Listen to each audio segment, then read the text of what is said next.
Welcome to my YouTube channel. ये कहानी है एक गरीब मोची की, जो एक छोटे से गांव में अपनी पत्नी के साथ रहता था। मोची के घर के हालात दिन पर दिन बिगड़ते जा रहे थे। घर में जो भी राशन था वो भी खत्म होता जा रहा था। ऐसे ही एक दिन मोची ने अपनी पत्नी से कहा, अब मुझे और यहाँ नहीं रहना। यहाँ ना तो कोई कमाई हो पा रही है और ना ही कोई काम मिलता है। अरे पड़ोस का गांव बहुत बड़ा है, अब मैं वहाँ जाकर अपना मोचीगिरी का काम करूँगा। कुछ दिन घर से दूर रह लूँगा, कम से कम घर का खर्चा चलाने लायक कमाई तो हो जाएगी वहाँ। क्यों, वहाँ के लोगों के जूते चप्पल ज्यादा टूटे हैं क्या, जो आपको वहाँ जाकर ही मौजेगिरी करनी है? अरे अपनी जन्मभूमि में रहकर तो सिक्के कमाए नहीं जाते, पराए गाँव जाकर कमाएंगे ये पैसे। अगले दिन सुबह सुबह मोची चुपचाप अपने जूते चप्पल ठीक करने का सामान उठाकर दूसरे गांव की ओर निकल पड़ा। दोपहर होने तक वह पड़ोस के गांव माहुलबनी में पहुंच गया। हारा थका मोची जब माहुलबनी के बाजार में पहुंचा तो हैरान रह गया, क्योंकि वहां तो पहले से ही काफी मोची अपनी दुकान लगाए बैठे थे। अरे यहाँ तो पहले से ही इतने मोची अपनी दुकान लगाए बैठे हैं। ऐसे में मुझ अनजान मोची के पास ग्राहक कैसे आएगा? लगता है यहाँ से भी खाली हाथ ही जाना पड़ेगा मुझे। नहीं, खाली हाथ घर भी तो नहीं जा सकता। तभी मोची को ग्राहकों को अपने पास बुलाने की एक युक्ति सूझी। उसने अपनी दुकान लगाई और उस पर एक बोर्ड लगाकर बड़े बड़े शब्दों में लिख दिया, जूतों का अस्पताल। हमारे यहाँ जूतों का इलाज किया जाता है। नए जूते बनवा लो, नए जूते बनवा लो, या अपने पुराने जूते बिल्कुल नए जूतों की तरह बनवा लो। लोगों ने जब ये सब देखा तो उन्हें कुछ नया देखने को मिला। नए जूते बनवा लो, नए जूते बनवा लो, या अपने पुराने जूते बिल्कुल नए जूतों की तरह बनवा लो। जूतों का अस्पताल? अरे भाई मोची, जरा मेरे इन जूतों का इलाज तो करो। हाँ जी सेठ जी, अभी किए देता हूँ। मोची अपने छोटे से अस्पताल पर बैठकर सेठ के जूतों का इलाज करने लगा। ये लीजिए, अब आपका जूता बिल्कुल स्वस्थ है। अरे भाई वाह, कितना हुआ इसके इलाज का खर्च? बस साहब, सिर्फ एक तांबे का सिक्का। लो ये लो। ऐसे ही दूसरा ग्राहक मोची के अस्पताल में अपने जूतों का इलाज कराने आया। मोची ने जूतों का इलाज किया, पैसे लिए और बाकी ग्राहकों का इंतजार करने लगा। आज तो मैंने बहुत पैसे कमा लिए हैं। अगर मैं ऐसे ही काम करता रहा तो बहुत पैसे जमा कर लूंगा और एक घोड़ा खरीदूंगा।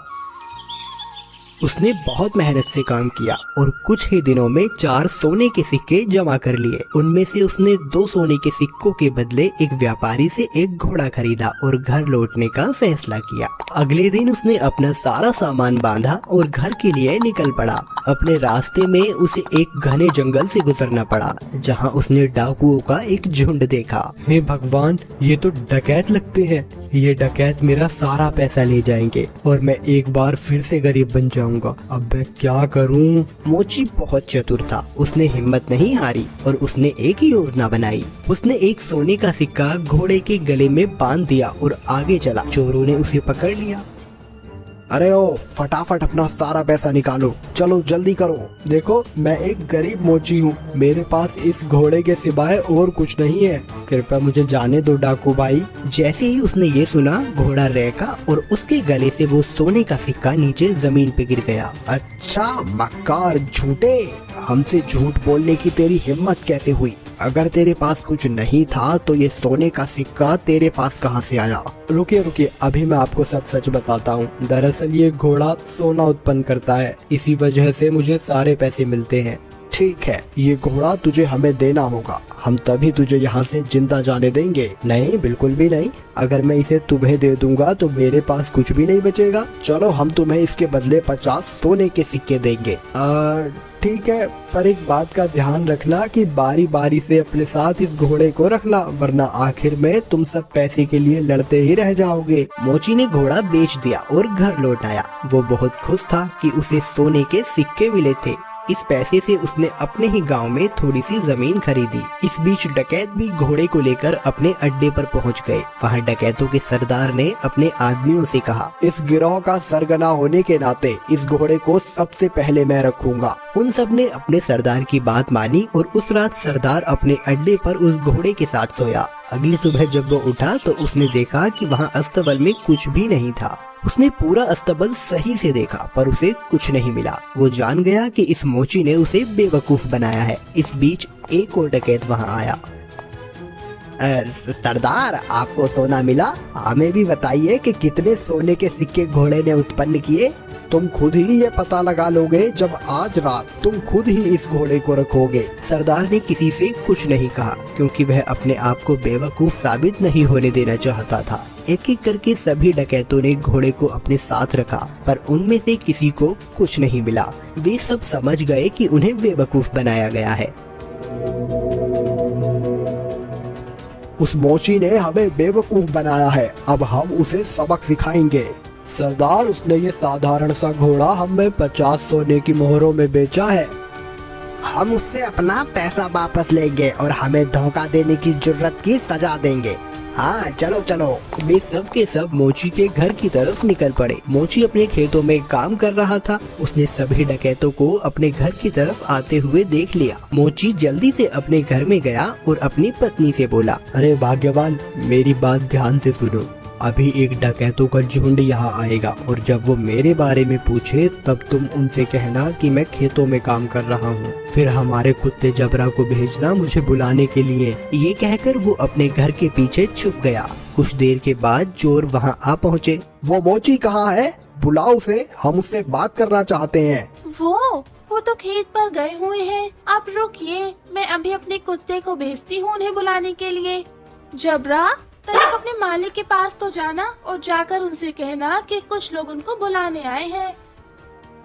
ये सब क्या है? क्या जबरा सचमुच तुम्हारे पति को यहाँ ले आएगा? जरूर, वो हर बात समझता है। जब वो खेत पर होते हैं और मुझे उनसे बात करनी होती है तो मैं बस जबरा को उनके पास भेज देती हूँ और जबरा मेरी बातें उन तक पहुँचा देता है। डकैत मोची की पत्नी से बात कर रहे थे, तभी मोची वहाँ आ पहुँचा।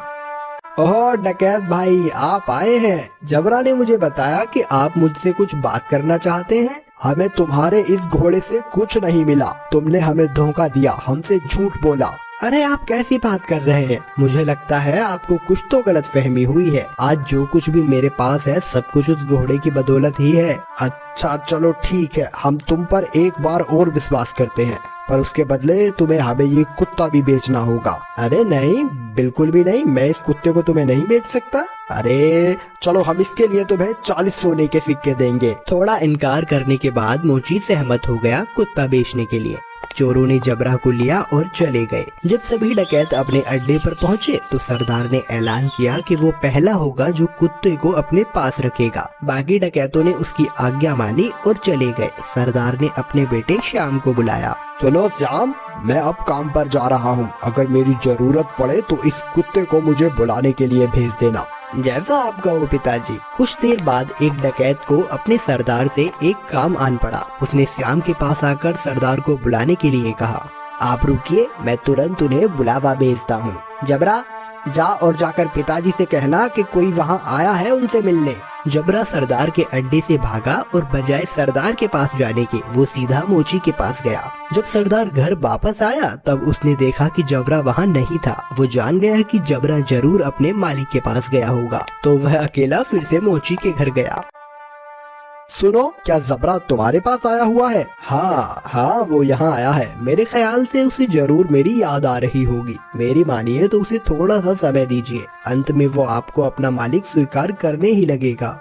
सरदार जबरा को वापस ले गया और उसने अगले दिन उसे अपने साथी को दे दिया। जबरा सारे डकैतों के साथ एक एक करके रहा, पर वह हर दिन मोची के पास वापस लौट आता। सबने ये जान लिया कि एक बार फिर से मोची ने उनका बेवकूफ बनाया है। उन सब ने विचार विमर्श किया, इस बार हम बेवकूफ नहीं बनेंगे। मैं उस मोची को अब सबक सिखाऊंगा।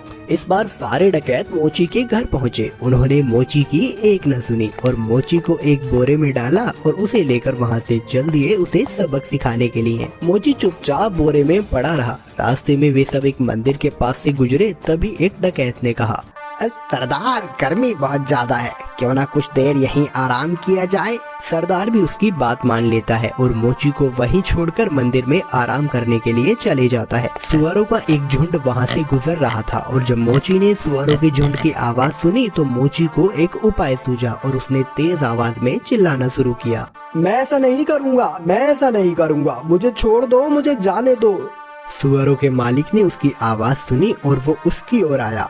अरे रुको रुको, क्या हुआ? तुम क्या नहीं करोगे? किसने किसने तुम्हें इस बोरे में डाला? वो मेरी शादी जबरदस्ती जमींदार की बेटी से करवाना चाहते हैं, पर मैं शादी नहीं करवाना चाहता। क्यों भाई, क्या तुम पागल हो? अगर मैं तुम्हारी जगह होता तो मैं यकीनन उसकी लड़की से शादी करता। अगर ऐसी बात है तो आओ, मैं तुम्हें बोरे में डाल देता हूँ और तुम जाकर उसकी लड़की से शादी कर लो। सचमुच? बेशक, लेकिन पहले मुझे बाहर तो निकालो। सुअरों के मालिक ने मोची को बोरे से बाहर निकाला और खुद बोरे के अंदर घुस गया। मोची ने उसे बांध दिया और उसके सुअरों को लेकर वहाँ से चला गया। शाम को डकैत मंदिर से बाहर आए, बोरे को लिया और चले गए।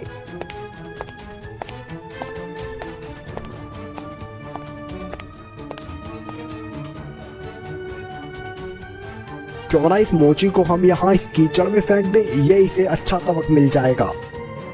डकैतों ने उसी कीचड़ में फेंक दिया और वहाँ से चले गए। वापस आते हुए उन्होंने मोची को सड़क पर देखा और वो हैरान रह गए। अरे तुम यहाँ कैसे पहुँचे?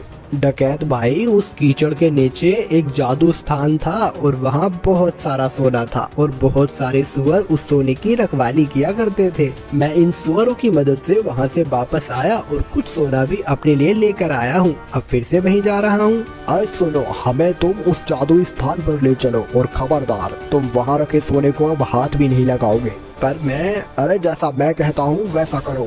ठीक है, अगर तुम जोर देते हो तो। डकैतों का झुंड उस कीचड़ के पास आ पहुंचा और एक एक करके कीचड़ में कूद गया, लेकिन किसी के हाथ कुछ न लग सका और इस तरह फिर एक बार मोची ने अपनी चतुराई से अपनी जान बचा ली।